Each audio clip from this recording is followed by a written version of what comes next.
Good morning, everyone. So great to be back with you today. Today, I'm going to be talking and introducing the concept of your divinity codes. And what do I mean by this specifically?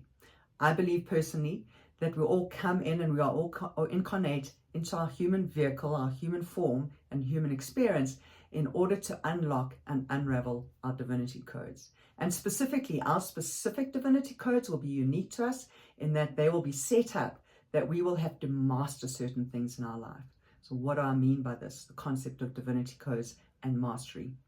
For me, I articulate it like this. We all come in with a curriculum on the horizontal plane. I'm going to call that your earthly plane, your earthly experiences, what we experience here on a day-to-day basis in the context of our careers, in the context of relationship, in the context of love, the context of money, you name it. There's various dimensions and arenas with which we come in to experience certain life experiences that will be pretty consistent and universal across humanity.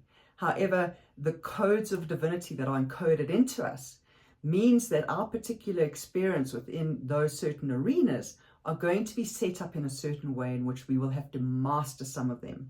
And that's going to be different for each person. And why do we have to master these things? And this is where the divinity codes come in.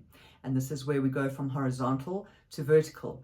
Because these experiences and our life experiences and certain dimensions that we're here to master within those experiences or within those dimensions or arenas, like I said, like finances, relationship, love, career, expression of truth, expression of voice, we are set up to master those in order to bring us closer to the ascension process back to the source of truth of who we are. And that I describe as your vertical plane. For me, that's coming home to the source within you. It's bringing these worlds together and coming back to the source within you, which is essentially your heart-led existence. And that ascension process, our life experiences on the horizontal plane, on the curriculum of our life, and what we get to solution here, the challenges that we face, the things we are able to overcome so that we become more of who we are, essentially take us more and more into a heart living, a heart-led living. And for me, I believe that we are all divine, that our divine natures exist within us, and that we are not separate from the divine, but in fact that the divine is within us. And the idea is that the vertical, the divinity codes that we get to master take us home to our divine true nature. So we stop trying to be on someone else's curriculum, so we stop trying to chase someone else's curriculum, but rather settle into the natural, organic expression of who we are, so that we get to experience our natural calling, experience our sense of purpose, experience our bigger sense of mission here on earth, and essentially get to express and experience a sense of aliveness, the giving and receiving of love, and importantly, ease and flow in our life.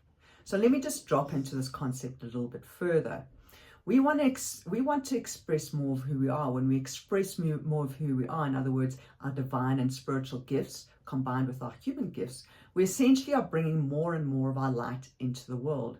And when we bring more and more of our light into the world, we essentially feel more powerful. We step more and more into our power because there's this natural ease and flow. It comes naturally and inherently to us. And this is important. And we start to unlock and unravel more and more of our light. And we feel more whole. We feel more alive. We feel more fulfilled in the expression of our day-to-day lives. And that's kind of a fun feeling to have. But it's not always that easy to achieve. And so let's just drop into this concept a little bit more about our curriculum and mastery, because it's an important concept for you to know. And I think so many people give up on their calling, on achieving their sense of purpose and what they're here to do in the world, because they get tripped up by understanding the concept of mastery. So you will only have particular things that you're here to master. You kind of have these big one or two source programs, let me call programs, limitations, experiences that effectively bash you around a little bit. Typically, they're happening from the age of 0 through to 21. And when you have these pretty harsh and pretty challenging life experiences, and we all have them, you can take those as markers of your curriculum on the human plane here to master. Now, it's mastery. Why?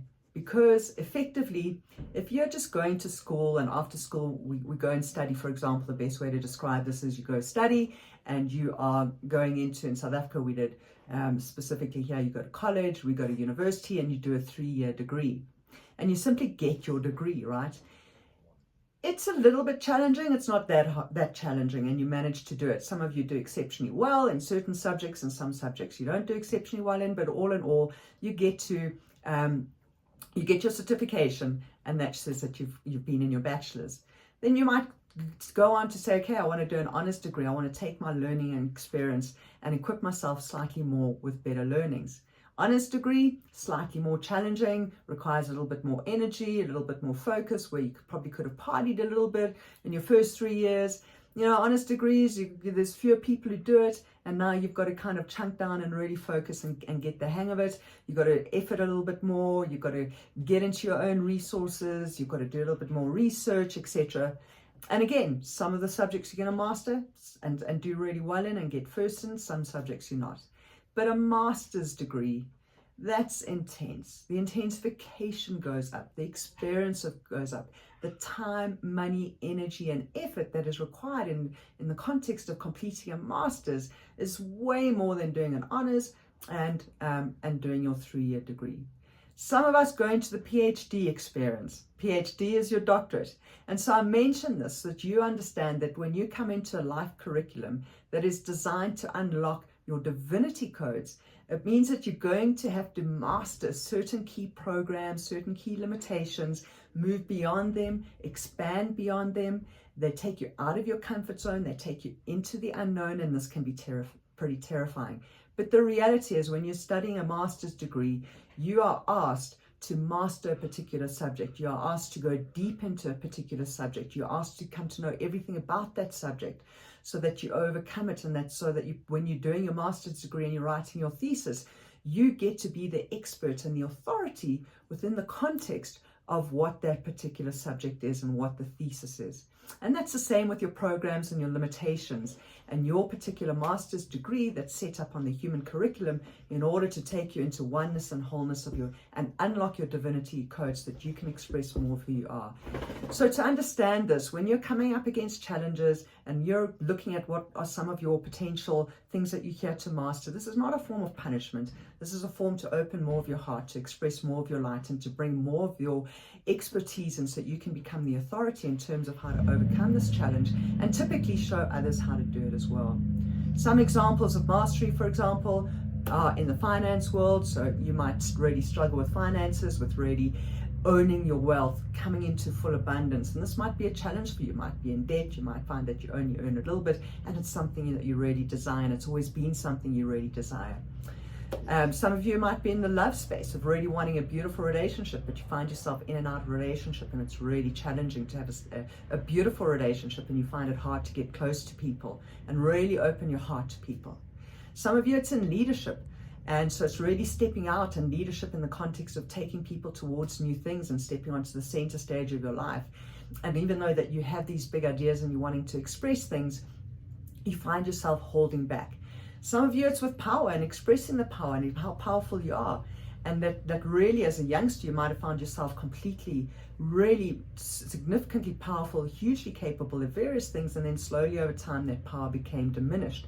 And you find yourself now struggling to express the fullness of who you are, how capable you are, even speaking about it, and holding yourself back and hiding your power. You'll get clues as to what you're here to master and the programs you're here to master, because effectively what will have happened is, as a youngster, if you just track back to when you were a youngster in your younger days, these things came pretty naturally to you. And suddenly over time, you found yourself sort of hiding away from them. So you used to easily be able to, for example, make money on the field, on the playground, and sell things and do things, and you could just make money. And slowly but surely, money became a problem. In the context of, I said, of power, you were highly capable, and now suddenly you find yourself like struggling to break through the next glass ceiling.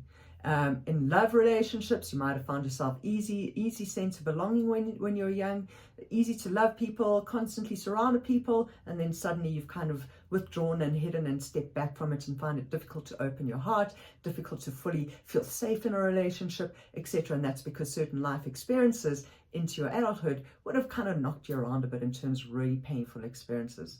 So I hope that helps. That gives a little bit of context around the curriculum of life, mastery, and unlocking our divinity codes so that we can come into more of who we are. I'd love you to support me. Hit the like button if this resonates with you.